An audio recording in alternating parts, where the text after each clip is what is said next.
We'd like to welcome all of you today to Paths for Publication. This is a professional development workshop that focuses on a variety of topics, including writing, research, and grants, where distinguished guests have been invited to come and share their expertise with you guys. And so we hope that this will help you move you forward in your own writing agenda and publications. Our workshop is supported by the three groups you see listed here on the slide: the Education Leadership Research Center, which is directed by Dr. Irby; Cordella Dual Language Center, which is directed by Dr. Laura, sorry about that, as well as the Graduate Student Advisory Council. As those of you who have attended previously, you know this workshop is on the second and fourth Thursday during the normal semester at 10 a.m. And so the way this will work is we will have about 40 minutes or so, 40 to 45 minutes for Dean Alexander to share her expertise, and then we will open that up for questions. If you would like to put a question in the chat, we can reserve those towards the end. That way you don't forget your questions. But again, we do thank you for attending. And what we will be doing is if you, because you have registered, we will be sending out links to this session as well as to previously recorded sessions to those of you who are attending. So thank you again for doing that. So now we're going to welcome our special guest. I have the pleasure of introducing you to Dean Alexander. So I'm going to read to you a short, well, a fairly lengthy, but I'm sure abbreviated resume for Dean Alexander. Dean Alexander was appointed in June 2015 to be the 6th Dean of the College of Education and Human Development at Texas A&M University. She is also the current holder of the Rita Haynes Dean's Endowed Chair and is a professor in the Department of Educational Psychology. She received a BS in psychology from Texas Wesleyan University and a Master of Arts and a PhD in educational psychology from the University of Georgia. Prior to her time here at Texas A&M, Dr. Alexander served as a faculty member at Indiana University, Bloomington, with leadership roles including service as the Department Chair of Counseling and Educational Psychology for 6 years and a 4-year term as the Executive Associate Dean in the School of Education. Her research interests include development of child interests, motivation, and the development of expertise in children. Currently, she is involved in an ambitious 15-year project funded by the National Science Foundation and the Noyce Foundation, focused on answering why the interest in science-related activities are maintained by children and why others are not. Dr. Alexander has authored or co-authored 25 refereed research publications, given over 40 research presentations, supervised 20 student dissertations, served as a journal editor or journal reviewer for 12 journals, and is currently on the editorial board of Metacognition and Learning. While at Indiana, Alexander received the Indiana University Teaching Excellence Recognition Award, the Outstanding Junior Faculty Award, and the American Psychology Association Division 15 Outstanding Dissertation Research Award. In spring of 2020, Dean Alexander received a Distinguished Alumni Lifetime Achievement Award from the University of Georgia, Mary Frances Early College of Education. Needless to say, we are thankful that she is our dean, and we would like to welcome you, Dean Alexander, and I will stop sharing my screen. I think we need to cut about half of that intro out, but thank you. I appreciate it. Before we get started today, I just want to say a few words, and that is, one, I am no expert at writing or at feedback. What I'm going to talk to you about today is a combination of things that come out of my reading about motivation and many, many conversations I've had with my graduate students over the years. So most of this is sort of real knowledge. And then secondly, while I was at Indiana, myself and 2 others were heavily involved in starting writing groups, particularly for women. And I'll draw a little bit on that as I talk a little bit about feedback. So I think I'll share my screen here. And let's see, you guys can see this.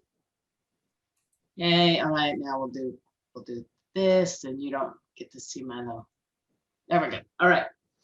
So I want to talk a little bit about responding to feedback. I thought, this is an interesting topic for everybody. And I want to talk about two different types of feedback opportunities. One is before you send an article for publication, and the other is after you've submitted the article for publication. So before you send the article for publication, maybe you're co-authoring a piece with your advisor, or you've asked a peer or a mentor to give you feedback on a piece you've written, or you turn in a literature review for one of your graduate classes early so that you can get some feedback from your instructor.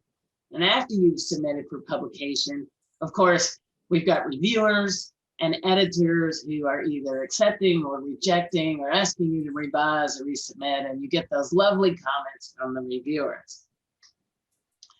So I want to set the stage here, and I actually have this conversation with my graduate students every year, and that is, you need to understand that every piece of writing that you do is personal. It is difficult to separate us as humans, including our self-worth, our self-respect, our self-evaluation, from the ideas that we end up putting down on the paper. So we get represented in our writing. And so when we get feedback, we really take that as feedback about us personally, our ideas, who we are. And you need to remember that you are not your writing, and that feedback is a natural part of the process. And I always go back to Piaget, and he says, if you never fail and you never make mistakes, then you never learn. So that always makes me feel good when I make a mistake. I just say, hey, I'm learning. All right. So let's go to the before we submit for publication. Why would we ask for feedback before we submit for publication? Well, it makes us put our ideas on paper, and it sort of gets us out of the isolation of writing in our own heads. We may be less invested in the reviewer's responses. They may hurt less because we know this is just a draft. And so we're willing to get feedback. We're willing to accept that some of that work isn't really finished. And so that feedback feels less threatening. If we're really self-reflective, we understand that writing is a recursive and reflective practice, and this is part of what we should do. And so we have this goal that we would really like to become a better writer so that it's less painful in the future, right? It would just be so much easier if that were the case. So what prevents us from asking for feedback? Well, one, we worry that the feedback will be negative. We don't know who or how to ask. We don't want to impose, because that would be terrible, right? We're afraid that our mentor or advisor might see how badly we write. We've worked with people who've given us unhelpful feedback in the past. And lastly, we're afraid of all that red ink on the paper. Now that sometimes we don't get paper back anymore, but those track changes are just as bad, right? We see all that change. Now, all right. Now I want to talk about the special case of co-authoring with someone, because when you co-author with someone, there is instantaneous, laid bare feedback, okay? And it is tough on the soul. So you need to be ready for this, all right? So writing with another person is a form of learning how to write. It is instantaneous feedback with how to be clear in your communication, where you lack clarity, et cetera, et cetera. And because of today's technology, co-authoring someone actually lays bare your thinking in real time. So think Google Docs, right? So if you are cooperating with someone on Google Docs, you and your co-author can literally be editing the document at the same time. So literally you can write and the person you're writing with will rewrite what you just wrote in minutes. So there's feedback immediately that what you wrote was not clear, did not meet the objectives, etc. So even if you're not using Google Docs, track changes in Word allows you to see every single disagreement, every single choice that the co-author didn't agree with, every paragraph that was deemed incomplete. whole sections that are moved to new sections, et cetera, et cetera. You guys are laughing. You guys are like, yeah, I understand. Yeah, I've seen it. The other thing you need to realize is that you may have different writing styles. So I have worked with the same co-author for 21 years. We have very different writing styles. This first one is her. She frets over every word choice until it's perfect. And so a draft takes weeks in the making. Me, I very much embraced this idea of the shitty first draft, which is Anne Lamont's quote there. And my idea is just to get the stuff on the paper, to begin the conversation, and then we can move on. Now, when we were first writing together, when we were very young assistant professors, I soon realized I could not sit in the room and write with her, because waiting the 5 minutes for the one word that she was looking for just made me insane. I was like, I can't do this. And so we soon found that it was so much better if I would just spew and just spew all the stuff that we've been working on. And then independently, she would go back and edit the document. We made so much more progress when we used our different writing styles to our advantages instead of trying to actually write together in the same room. All right, so what this tells me is that you need to have a discussion about the kind of writer that you are with your co-author, how you're going to handle each other's edits, what to do when you disagree, etc. And it's actually far easier to have this conversation early on than after someone's feelings get hurt. So I'm gonna tell you a story that sort of illustrates this problem of co-authoring and feedback with someone. So one of my graduate students, he and I have realized that we've known each other for like 17 years now, so I can't really call him a graduate student anymore. He's a well-established associate professor at another university. But we were talking about this. He gave me a draft of an article that we were writing together. And back then, I still wasn't comfortable with word and track changes. So I printed it all out. And that thing looked terrible when I gave it back to him. You know, it was just, if it had been red, it would have been completely red. But I think I used purple or something just to make it a little bit better. But it was awful. So he took it and he went away and he came back about 2 days later. He said, can we have a discussion? I said, sure. What's up? He says, I think given your feedback on my paper, you're telling me I am not going to make it as a professor.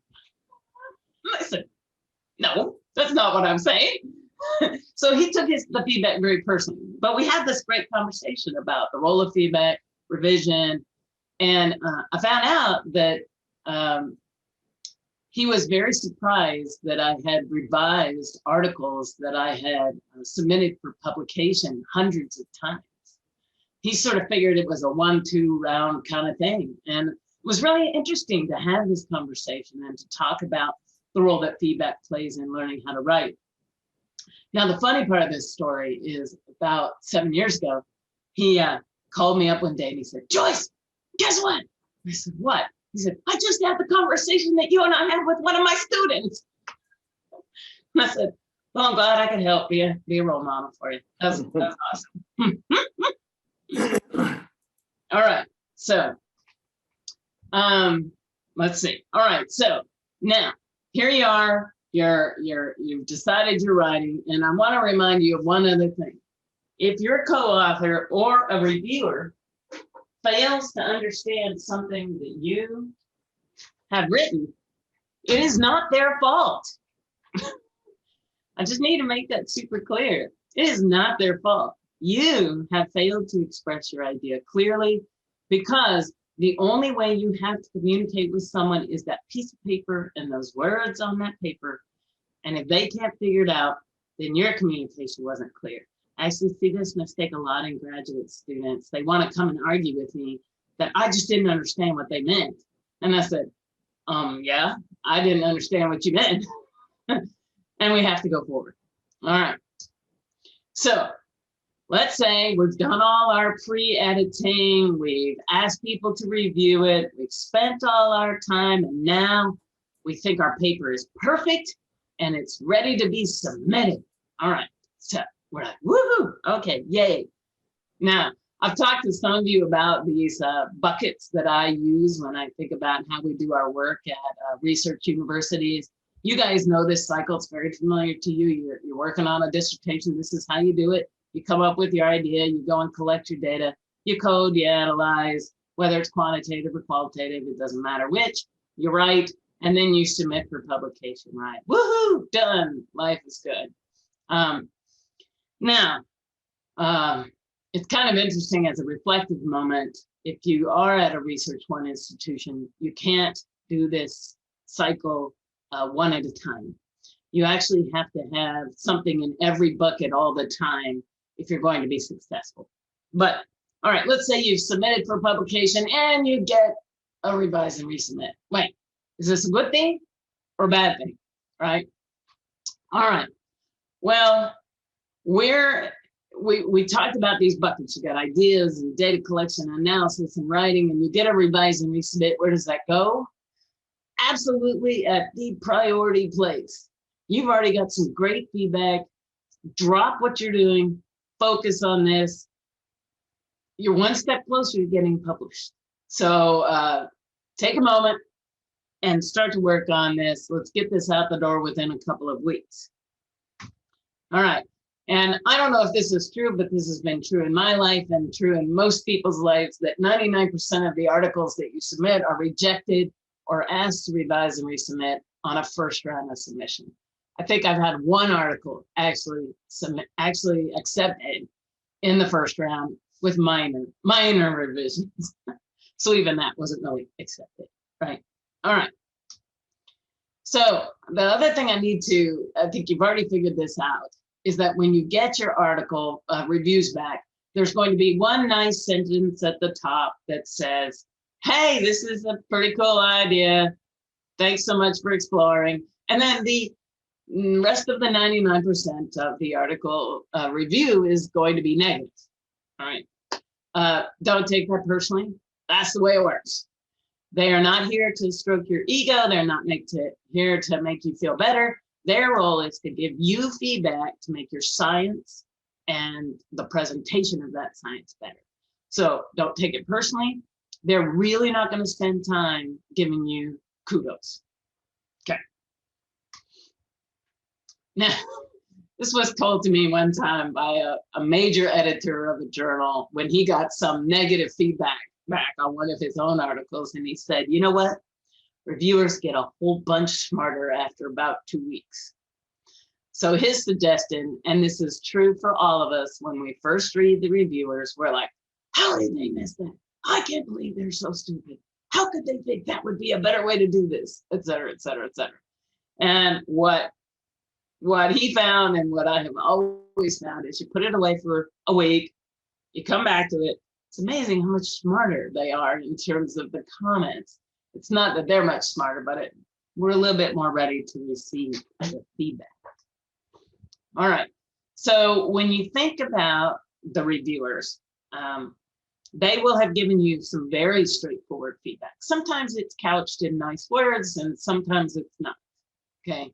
But the point is that what you're trying to do is to take their feedback and have a friendly, respectful conversation with the reviewers and the journal editor. You cannot approach this as an argument, okay? So when you want to revise and resubmit, you can't say, well, reviewer one is just totally dumb. I can't believe he actually said this. You're not going to get that article accepted. It's just not going to work that way. All right, so we're going to have a friendly, respectful conversation. Robert Boyce talks about revising in stages. He talks about brief daily sessions are really better than marathons. And getting feedback on your response to the reviewers is actually probably a good idea as well. So, take one section of the reviews or one big idea, work on that for a while, take a break, do the next one, do the next one. It doesn't have to be a marathon, although sometimes when you're in a role, it's just go with it. All right, just to remember, you're going to have to respond to every comment in the revised resubmit explanatory letter back to the editor. So actually copy and paste every comment from every reviewer into the document and just start writing your response afterwards. Make sure you actually talk about page numbers where you've made suggestions and changes. Or there's occasionally where you're going to say, yeah, that's a really great idea. I wish I'd have thought about that before we did this. But right now, here's the constraints under which this data was collected, and yeah, I can't do anything about that. Sorry. So you're gonna have a few of those. I will tell you, as a reviewer, it does irritate me when they leave out a response to one of my major comments in particular. And I'm like, what? You didn't think about it? You didn't think it was important? You just want to ignore it? And I think every reviewer thinks about that when they get a revised resubmit back. You don't have to agree with every comment they say, but you do have to address it. So if you disagree with a suggestion, or, and this is the famous one, reviewer 1 says, add this variable, and reviewer 2 says, delete this variable, right? This is common. And so I think you need to weigh each carefully, respond to both of them. If you agree with reviewer 1, say, gosh, thank you so much for that suggestion. That was exactly what I wanted to do. And if you disagree with reviewer 2, you have to give them a good response, not, hey, reviewer 1 actually thought you were wrong. That won't work. You'll get nowhere. Do be clear about the limitations of your data sample, how you might incorporate something into the future. But I've had several articles where they actually suggested that I should go get data that I didn't have. And in one case, we did that and added a second study. And in another case, I just said, yeah, no, I can't do that. So, Now, what I want you to think about is that feedback is really, really hard, right? We're going to take it personally. We're going to be mad at the people who don't understand our brilliant writing. So, bottom line, don't take it personally. The person is trying to help you get your ideas across, because you cannot be there in person to assist in the communication. You cannot be there to provide additional information. And you're going to have to let go of the negative thinking. It's got to be perfect, because perfectionism rarely works in writing. You get as good as you can get it. And then you get it to someone to give feedback, and then you get it as close as you can get it, and then you ship it off. Because if you sit on that thing too long, you're never going to get any publications. Don't dwell on the negative comments. They're going to roll over in your head, and that's okay. I do a lot of trying to figure out how the reader came to that conclusion. Given what I wrote, how did they end up coming to that conclusion? And finally, don't get attached to your writing. It is not you. It's not your self-worth. Collaborate often and learn from your co-authors. So I will tell you another funny story. When I left graduate school, my advisor said to me, Joyce, I don't think you're ready. And I said, well, I'm sorry, I already have a job. It was sort of like, I'm leaving anyway. And she says, well, I don't think you're a very good writer yet. And I said, I probably agree, but I gotta go. So I took my job, I found my collaborator, and I realized later that I didn't feel like I was a good writer for probably 10 years. Now, I didn't want to stay in graduate school for another 10 years. So there's a difference between being a good writer and being a good enough writer. Okay? And I was probably good enough, but not good for another 10 years. So writing with the same person, and she was an excellent writer. She is an excellent writer. I've learned daily how to frame things. And the other thing I want to say is writing is a skill, and especially in academia where we rely on writing to express our ideas. My suggestion is that you practice writing every day. That you make time in your schedule. We actually know that writers that block off time daily or on a regular schedule are far more productive than those who binge write or wait until the time feels right. So it doesn't mean that whenever you block out writing that you have to always be writing. You could do pre-writing work like reading or drafting or making pictures of how the flow chart's going to go, whatever it is. That all counts as writing, even if you haven't written or. All right. So this will be a short presentation. Writing is absolutely a process, and it's an effortful process. So you're much more likely to succeed when you build a regular, sustainable practice for writing and protect time for writing and seek regular feedback. Large writing projects need to be broken down into manageable and attainable writing goals. And I will tell you, having worked with writing groups for a very long time, when I was at Indiana University, we are terrible at setting realistic writing goals. I've seen many people say, you know, we're going to sit down for a 3-hour writing session, right? And they're like, well, I'm going to write my chapter. Like, not in 3 hours. You know, you might get 4 pages done.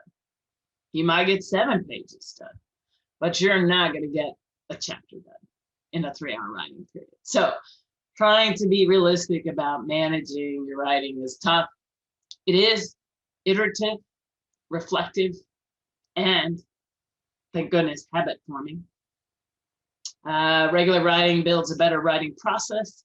And I put this in here because we always forget to do this. Do take time to celebrate your accomplishments, both small and large. If you met your writing goal for today, if your writing goal was 7 pages, you got 7 pages done, yay. Give yourself a little pat on the back. If you got a chapter finished, give yourself a pat on the back, get a paper accepted, land a grant. Just take a moment to revel in the success, because if we don't do that, it's really easy to just keep slogging along and never really giving ourselves the credit that we're due. So, and now how do I stop sharing? There we go. Okay. So with that, you guys want to talk about feedback?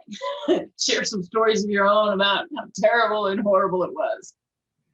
Okay, well, thank you, Dean Alexander. That was a wonderful presentation, and it's great, it's wonderful to hear from a dean that in grad school you were told, don't leave, you need to write more and get better at everything you're doing, and having those feelings of maybe I'm not a good writer, maybe I shouldn't write, maybe research just isn't for me, I'll just go stand in the corner and look sad for my career, right?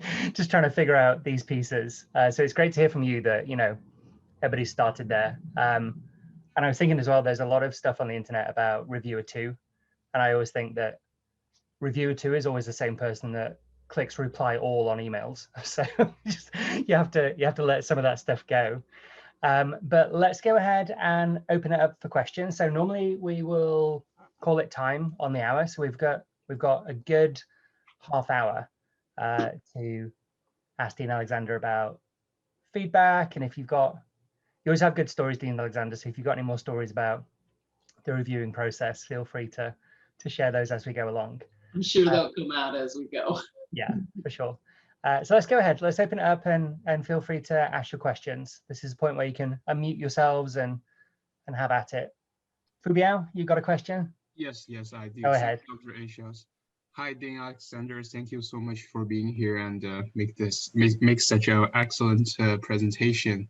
So I totally agree with you. The feedback is a very important information for us to improve our writing, and I do believe the writing is a effort process. You need to practice it almost every day. Make your plan. It's not a one-day work.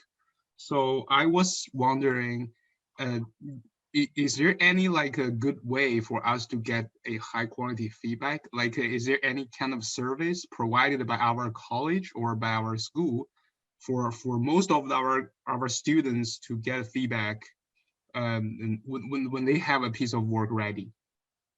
So I think there's 2 different kind of feedback we should talk about. And I'll also draw a little bit on the work we did with writing groups. So when we did the writing groups, we actually did not set them up as feedback groups. We set them up as accountability groups. Because the problem with feedback is only as good as the expert who's reading your work, okay? Now, that said, that will get to the science component. The writing component is actually, can be helped by anyone who doesn't have expertise in the area. So the campus writing center is excellent at providing just, you know, make sure you've got your concluding sentences, you're doing your transitions well, you know, you've got complete sentences. I always forget those sometimes. So they're very good at that kind of feedback. But in order to get feedback about the science, in other words, is your writing clear conceptually about the science component you're wanting to write about, you need an expert in the field. And so you have to draw on people who are your peers, others in your group, that your mentor. Those are the kind of people who can give you the best feedback about the science component. The writing center is really good at just cleaning up your writing style, getting you practicing good writing style, and they will definitely help. Thank you, Dean Alexander. Dean Alexander, we do have a question in the chat, and it says, thank you, Dean Alexander, for your great presentation. I like the difference you made between good writer and good enough writer. What kind of rules a team collaborating on writing need to ensure productivity and professionalism at the same time? That's a great question, Hamada. You know, one of the things that I've seen is some mentors who are working with multiple graduate students actually have a little contract that they pull out, okay? And that contract is like, okay, here's how we're going to determine authorship. Here's how we're going to talk about first drafts. Here's how we're going to do these other things. And I think talking about how you're going to give each other feedback could also go in there. If not that, then another way to do it is to actually, there's some ideas on the internet, just how to get productive feedback. If you're collaborating, how to be the better reviewer. And I think talking as you're starting an article, here's how we're gonna, give each other feedback. The other thing is when you're working in track changes, you all might decide ahead of time, hey, this round, we're only gonna work on the conceptual stuff. Don't worry about the word choice, we're gonna work on that later. And so if you provide some clear guidelines, then I think everybody gets on the same page, and you don't have somebody saying, oh, hey, you missed the semicolon here, when really the kind of feedback you wanted was, am I explaining this concept clearly enough? So I think some of it is really just having the conversation with your collaborators. And if, you turn in the paper and your advisor or your collaborator, when it comes back looking completely different, sometimes what I do as a trick, Hamana, is I take track changes and I remove all the edits and I just read it as if it were completely edited. And I try to see if it still matches the concept of what I wanted to say. And if it's as good or better than what I had written, then I'm like, okay, I don't care about what the changes are, and I just accept them all and move on. Now, occasionally I'll find somewhere I'm like, no, that's not what I meant. And then I'll throw up the track changes and try to figure out what it is that we disagreed on and how we got to that moment. But for me, reading that without the track changes, so I can't see all the edits, what it does is it tells me that my writing was less than clear. If it still reads exactly like what I think it should in my head, then I think I'll take their words instead of mine. Thank you, Dean Alexander. Good. And Hamada and Dean Alexander, I just shared in the chat the APA's page. They have an entire web page on determining and negotiating authorship. Yes. And within that page, you've got the authorship agreement, determining the scorecard, what to do if it's tiebreaker. And then, as the Dean was talking about, a publication contract that you can use as well. One thing to bear in mind is that APA 7th edition now, if you have 3 or more authors, you're an et al. Paper anyway. So once the first author is determined, it's really pretty much a moot point on whose name goes where after that. It's almost irrelevant really once the first author's been determined. And my rule of thumb with papers is if the person that thought of the paper should go first. And if you work for a center, like many of us work for Dr. Irby, then Dr. Irby has purview over the authorship and whose name goes where, and she decides it's her music, her party, we're just dancing along, right? So Dr. Irby will define it, or your advisor sometimes will decide, like, this is the authorship from this group. It will be predetermined by the person who you're working for. So well, the sticky moments I came to, Matthew, were exactly that. So we ran a longitudinal study, and in order to get a lot of our data out, we would share the data with our graduate students as they left and say, please keep publishing on this. But the rule was that we should always at least be an author, because we conceptually designed the work. Now, in the end, one of our former students might take it in a direction we hadn't anticipated. And so we were excited for them to have first authorship and to push it forward. But we did have a few moments where I caught one that unfortunately did not have my name on it, or my the other co-author that I write with. And we had to have the difficult conversation with what was then an assistant professor that wasn't. Yeah. Go ahead, Dr. Irby. Yeah, hi. That is, I mean, the way that we determine authorship, I mean, most of the time, one of the people will take the lead in the team. And so I want the graduate students and our coordinators and all to have some first authorships, when they leave, at least some second and third, but it depends also on how much, and this is also in APA and in the ethics of APA, but, depends on how much editing, has to be done. I mean, I'm not talking about editing, but deep editing, I guess is what I'm trying to say. So that really depends. So sometimes, that moves around authorship just a little bit sometimes. Yeah, I agree with that, Beverly. I think because the student takes the lead and maybe does a first draft, by the end, the paper may look completely different. And so conceptually, there's been not just editing, but an entire shift in the paper. But it's important that we have that conversation when that happens, so that everybody is kind of understanding why that happened. I had one of those situations with one of my former graduate students who's now a full professor, and we got to a point where not only did we edit, but we totally changed the way we analyzed the data based on the reviewers' comments. In fact, it turned into a much better paper eventually, and we were all pretty excited about it. But the graduate student came to me and said, Joyce, you've done so much to change the way we're even thinking about this data. I don't feel comfortable being first author anymore. And I actually thought that was good. I actually kept her as first author. I was a full professor at the time, and I didn't need the publication. But she recognized that the paper was completely different than the one that she had submitted. And I agreed with her. So if it had mattered for me, I would have taken first authorship at that time, because it was a completely different paper.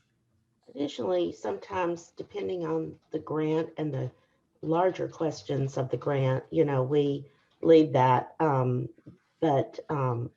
So our name might go first on those that are the major questions. We've had that conversation, but there are so many papers that can come out of these grants that are just, it's one after the other. So yeah, a lot of side questions. Yeah.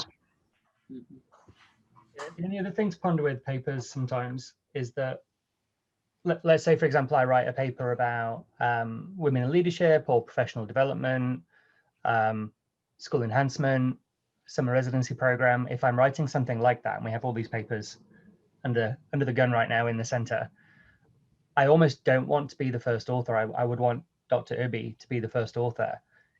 purely professionally, nobody's looking for me. Nobody's searching Matthew Etchells, right? They will be someday, Matthew. I dream of this day, Dean. But almost you kind of want to think about, how do I move into this field, right? What's the best professionally, tactically, career-wise? What's the best move? How can Yeah, and I do that. I think what you're saying is you want students to start as maybe a second author or a third author, and then work their way up so that their name gets found when on that first paper they've established some credibility, and then they move into first authorship on that topic. Yeah. Yeah, and it's just kind of like altitude of voice, I guess. You want to think about that piece. I do have a quick question for you, Dean. So, and I know you're in like a dean's group and you'll that together. What's kind of the standard right now? Yeah. The kind of expected line of how many publications a graduate would have at graduation? I know this is a hot topic. Yeah, it changes over the years, right? When I first became a professor, like one publication in press was like, ooh, this person's super exciting. We're going to hire them immediately. And now I would say across the college, when we hire our assistant professors, they have 4 or 5 publications either out or in press. If they only have 1 or 2, they're just not competitive in the groups typically anymore. Now, 5 is probably an outlier, but 4 is pretty common now. And it is, they're not all first author, they're often second, third, fourth author. And then they, then we know that their dissertation will be probably, a primary author. That's pretty common across the colleges now, colleges of education and human development. Okay, because I think one of the things you're probably looking for is that how aligned are they to the professorate? And I think, if I remember rightly from hearing from the tenure track folks, you're looking for, is it 2 publications a year for tenure track? Some of the departments actually say 2 publications a year, but they're also talking high quality, peer reviewed. So what often happens is you might have 1 or 2 high quality peer reviewed, and you'll have a chapter or an opinion piece or something like that are smaller. And so you might have 4 publications a year, but 2 of them are the high quality ones. So there's a lot of debate about whether quantity or quality and that kind of thing. I tend to go quality. As long as we got, minimum number of quantity, we're good. Yeah, good. Thank you, Dean Alexander. And may I go ahead? So thank you so much, Dean Alexander and Dr. Etchell. So one of the questions I had is that how important is it that the publications that are submitted, they revolve around a certain focus rather than being across a spectrum? So should I have more publications that are more focused on an issue, or should I have more that touch upon different things? Great question. All right, when you're a graduate student, take any publication you can get at first, okay? Because you want that practice, you really do. But as you're starting to go out on the job market and as you're moving into a professor's role, when you go on the job market, you should be able to clearly delineate your area of expertise, your area of interest. And so that place is going to hire you based on the idea that that's kind of what your area of expertise is. Now, they're not going to put you in a cage and say you can only do that thing. Okay? But they are going to kind of expect that that's the skill and expertise that you're going to bring to their university. So as you go through your doctoral training, you need to start getting closer and closer and closer to what that is. Now, I think your dissertation is probably going to be the ultimate example of that. But if your first few publications are not related to what your dissertation is, fine, great. You've gotten some experience under your belt, you know what you're doing, great. And then as you move into the assistant professor role, there may again be a few publications that are not directly related. But bad situation is if it looks like you are sort of not developing an area of expertise, because in the tenure track, almost always one of the criteria is that you have the potential to impact an area of the field. That's what tenure is given for, that there's the potential for impact. Well, if you're scattered over 15 different topics, they're going to go, what's your impact? What's your topic? Now, if you're a methodologist, it's a little bit harder, okay, because you tend to take the same methodology and apply it to different questions, okay? So what you have to do is you have to make your case that your expertise is in the methodology. And not only do you have to have these application kinds of opportunities, but you have to do an article or two that really advance the methodology, okay? So you have to really push the science beyond the methodology and the application of the methodology into various areas. So I've seen cases go up that are successful with sort of 3 related themes that all fall under one big pyramid idea. And these are 3 different applications, 2 works. I've actually seen a very successful case in which 3 articles were never discussed, because the 3 articles were related to a student's work, and that student wanted to go in a completely different direction than what the faculty member was going. And so they were published, they worked together, it was good for the student, but the faculty member actually never referenced the articles at all in their tenure dossier. They were written in the list, you could see them, but they were not part of the narrative that was included because they did not tie in any way, shape, or form to the potential impact the individual could have on the field. Does that answer your question, Amir? Yes, thank you so much, Dean Alexander. Okay, Dr. Toby, go ahead. Yeah, I was just going to say that one time I hired an assistant professor in a department where I was the chair of the department head. And I remember his coming to the department, and he had over 50 he had been assistant professor 1 year, and he had over 50 publications.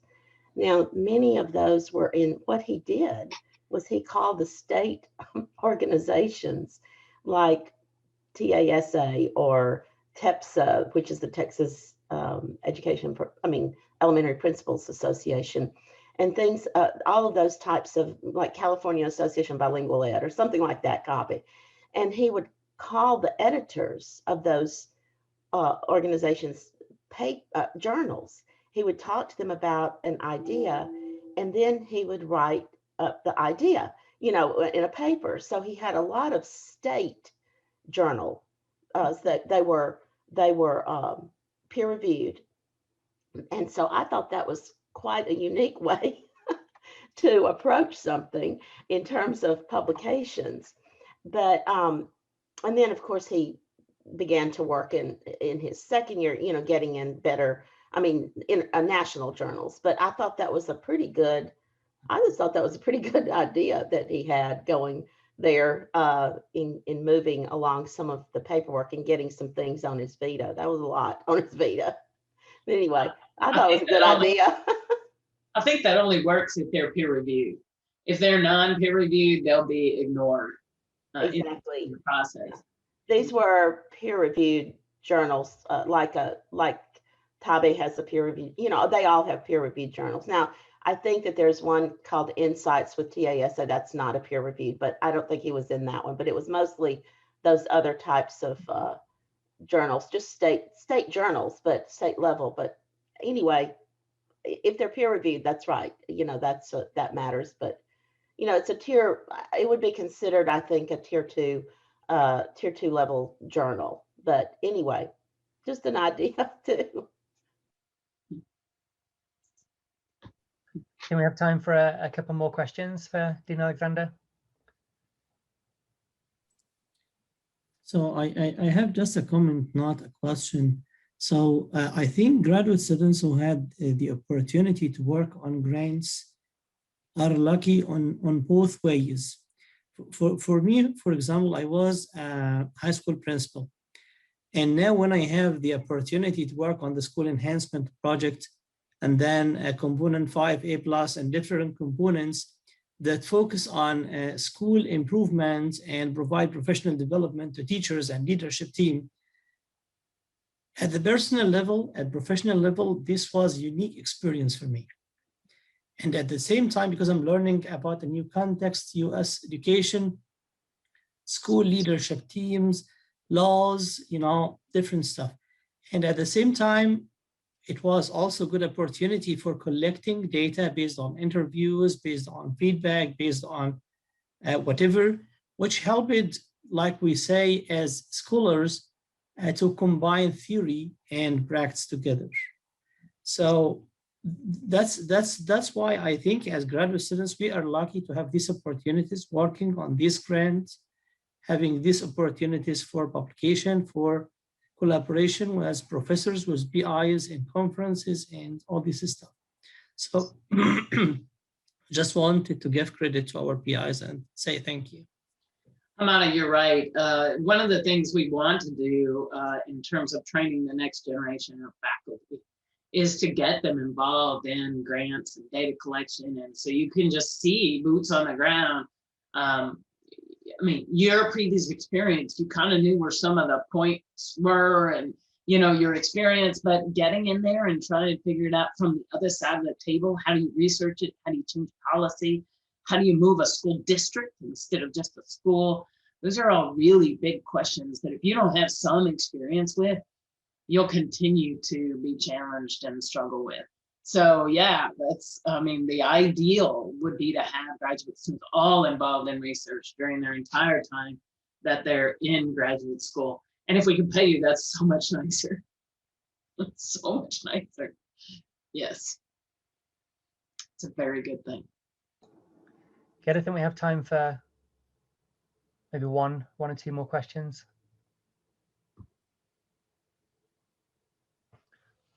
While folks are thinking, Dean Alexander, Can I just ask? I'm sorry. Go ahead. Actually, go ahead, Amir. Go ahead.